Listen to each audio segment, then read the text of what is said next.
Hey guys, we're back with Mike's Garage. In today's episode, I'm going to show you guys how to diagnose a no start. We're taking a step away from the Project 175 to go after another 175 today. This is a 1982 Yamaha Trimoto 175. This is my brother's, and it's currently not starting. I'm going to give it a few pulls just to see what it does. Choke's on, engine's in the run position, fuel is on.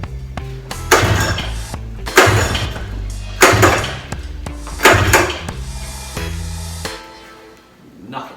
First things first, when it comes to diagnosing a no start, we need to check for compression, like I showed you in the last video, checking for spark, and we gotta check if it's getting fuel. When my brother bought this from a guy in the marketplace, he told us he'll sit in for a couple of years, didn't really know how long. So first things first, we're gonna scrutinize the gas, just drain it, put fresh gas in there, or we're gonna check compression here and check spark to see where those two are at. And go from there. Well, here's my handy dandy Harbor Freight compression tester. Let's see what she's got. A quick tip, a good way to check if it's got fuel, but just to spray a little starting fluid in the cylinder or in the intake there, see if it even just runs off of that for a few seconds. I won't be doing that this time just because this thing sat for so long. I'm going right for that carb, but we need to check a few things first before we start pulling off the carburetor.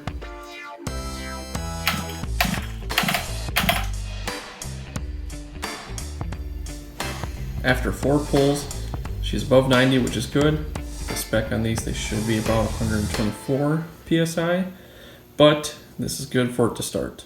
So we know we got good compression. Now let's check for spark. This is my little spark tester. This little guy in here will light up red to indicate it's got good spark. Otherwise, another way to test spark, if you don't have one of these, is to take the spark plug out, hold it against one of the fins, and then have someone try to pull start it for you so you can kind of watch to see if the spark will kind of arc between the spark plug and the cylinder head. Just be careful if you have any fumes or anything like that, so that way you don't start a fire. So let's put this on and see what we got. We got good compression, we got good spark. I'm going to start going after that carburetor. Another thing I will be doing in this one, I'm going to be replacing the fuel lines in the fuel filter, just because in the past I've had fuel lines break down and get real brittle, where little chunks of the rubber can clog up the carburetor, and these lines look pretty old. So let's get to it.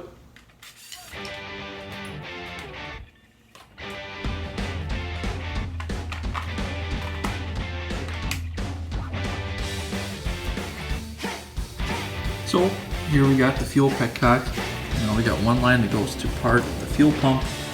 And we got the lower line that goes down to the fuel filter right there, which this line, if you follow it, goes to the carburetor here. And this line right here, this goes to the reed valve assembly. Just locate right back here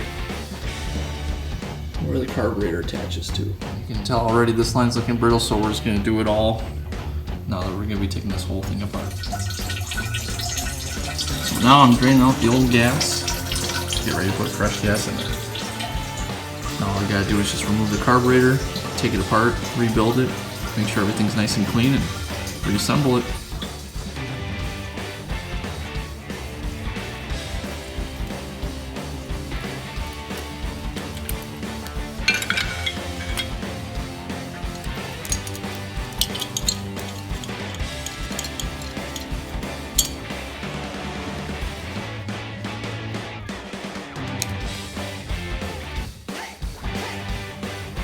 Alright, now that we've got the carburetor off, now we just gotta start going through it. So, we gotta take the 4 screws off to hold the bowl on, take this cover off, and that'll give us access to all the jets and the ports inside, and we're leaking some a little bit. So, let's get to it.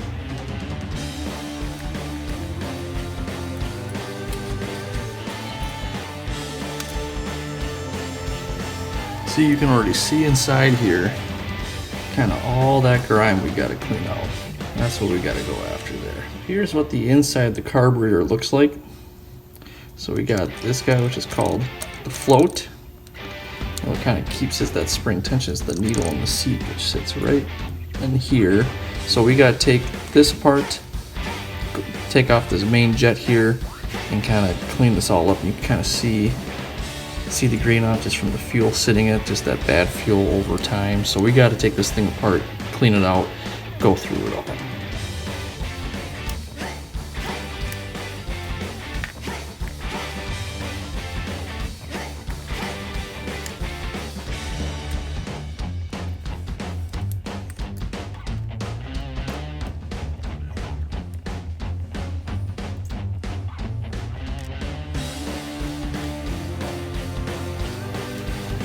I'm going to teach you guys just a little trick. What you need to do, it's hard to kind of tell, well, we see okay, is you always want to hold up these jets to the light to see if you can see the light through it, either end.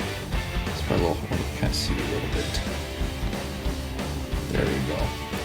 But now if we grab just the little one here, this one we can't see really any light through it. So what we need to do is take some carb clean, spray through that. Obviously I like to use compressed air to blow through it afterwards, and also these torch tip cleaners here. So we got various different sizes here, and use some, some of the smaller ones just to kind of poke through the holes, just to see if sometimes that stuff inside those jets can be kind of stuck and whatnot. So let's get cleaning.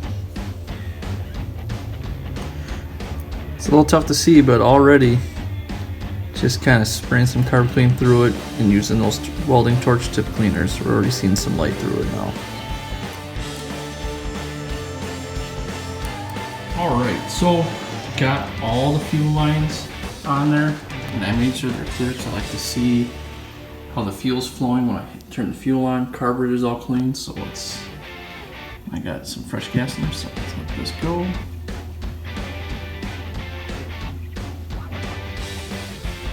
It's just going right to the carb, perfect. Alright, let's see if she starts.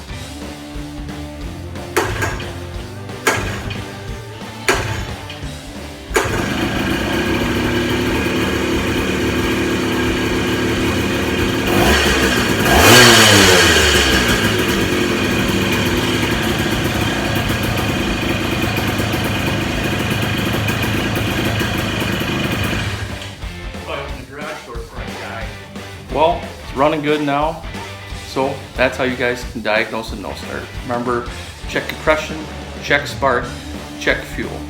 In this case, this one was sitting for a long time, where I knew right away, let's just go to the carburetor, which is, that's the heart of this thing. So, hope you guys enjoyed, hope you guys learned a few things. If you guys have any questions, please let me know. Thanks guys for tuning in. Please like and subscribe.